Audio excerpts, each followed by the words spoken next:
Christian. Pour qu'on sache que dans cette église, il n'y a pas qu'héritier. Non. Ne fais pas pour égaler quelqu'un. Ton modèle doit être Christ. Amen.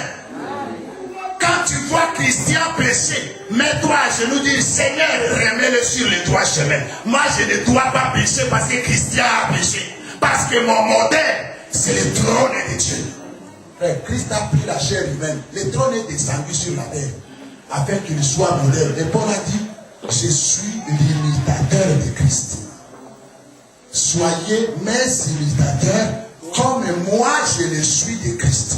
C'est-à-dire le modèle par excellence, le modèle de connaissance, le modèle d'humilité, le modèle du zèle, le modèle de l'engagement, le modèle de la crainte de Dieu, le modèle du respect, le modèle de tout doit être Jésus. Tiens-toi devant le trône environné d'un arc-en-ciel. C'est-à-dire quand tu es là, le pardon de Dieu est en toi. La condamnation de ta vie n'est plus à l'ordre du jour. Tu es sous l'autorité de celui qui est assis sur le trône, qui te garde et qui te protège. Parce que tous ceux qui sont au devant du trône sont sous la protection du grand roi. Avec des problèmes, avec des difficultés, avec des soucis.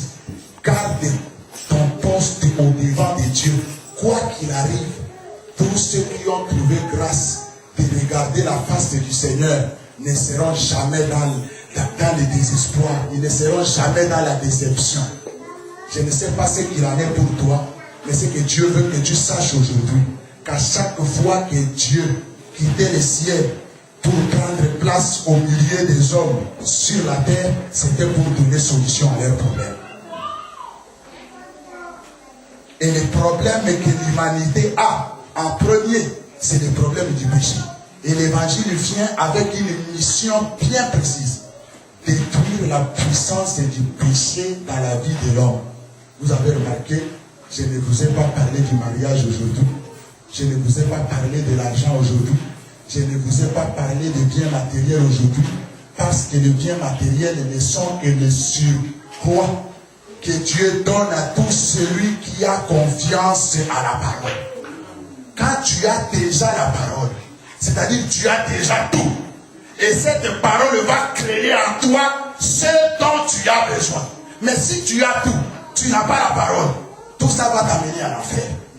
Aie d'abord la parole, afin que le bien matériel soit au service de la parole que tu as. Mais si tu n'as pas la parole, tu n'as que le bien matériel. Ces biens matériels-là te serviront pour t'amener à l'enfer. Voilà pourquoi, premièrement, la grâce de Dieu. Amen. Ne perdez pas de vue. Vous avez compris que je vous ai parlé comme un pasteur.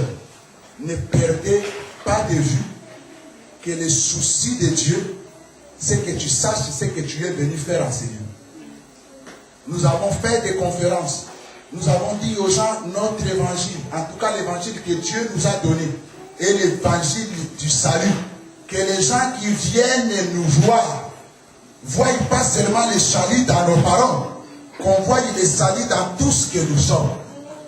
Dans notre manière de parler, dans notre manière de nous habiller, même en plein été, dans notre manière de servir nos femmes, dans notre manière de servir nos maris, dans notre relation de frère à frère, dans notre attitude parmi nous et dans notre attitude au milieu des païens. Que tout celui qui nous rencontrera comprenne que cet homme, la puissance du péché, le péché n'a plus de force sur lui. C'est pour ça qu'il faut que tu t'examines. Parce que quand Jésus a pardonné les péchés de cette dame, vous savez, c'est bien, frère. Moi, je peux te regarder aujourd'hui avec un œil inquisiteur. Désir, pécheur, plein. Dis comme c'est publicain, Seigneur, je ne suis pas digne. C'est vrai que tout ce que j'ai fait me condamne. Mais aie pitié de moi. Amen. Il ne faut pas faire un gros dos, non. Si je pêche, oui, je pêche, mais tout le monde pêche aussi. Est-ce qu'il y a un juste dans ce monde? Non. Il ne faut pas dire ça. Il ne faut pas balayer d'un revers de la main les reproches qu'un frère te fait. Même si tu l'as vu hier en train de pécher. Et que le lendemain, lui, est le premier à te dire, frère, ce que tu fais, c'est un péché. Ne lui dis pas, hé, de quel droit tu me dis ça? Hier, je t'ai vu voler un frère. Hein?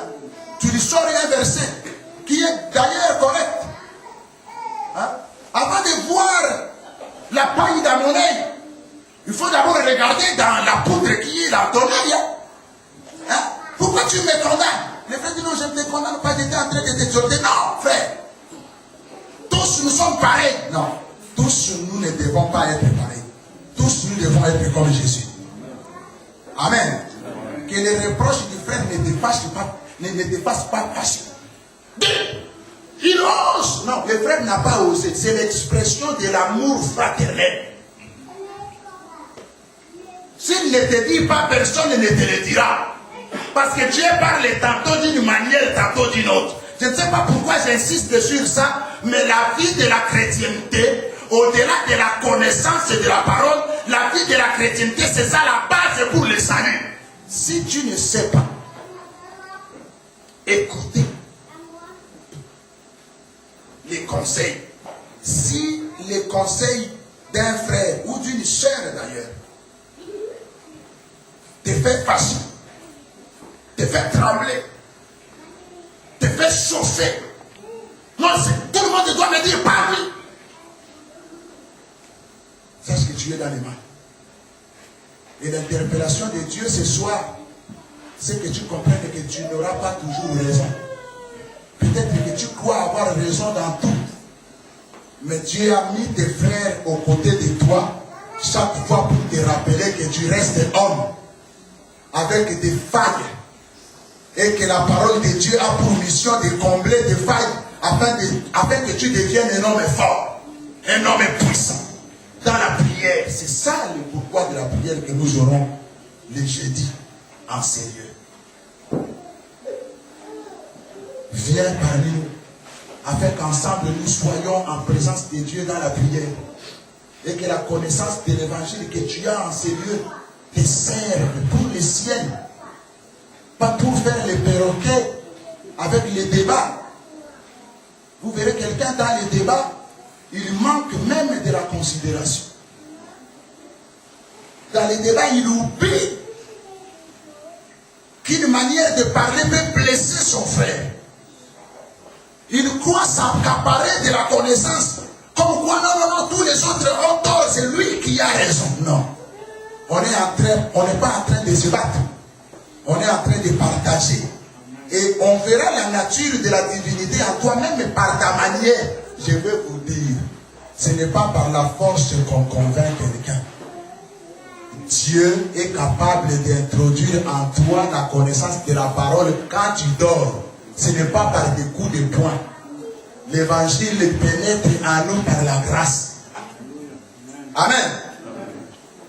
Ayons toujours cette manière digne. Je disais à un serviteur de Dieu aujourd'hui, je me dis, pasteur, vraiment cette manière d'expliquer, c'est bon. Hein?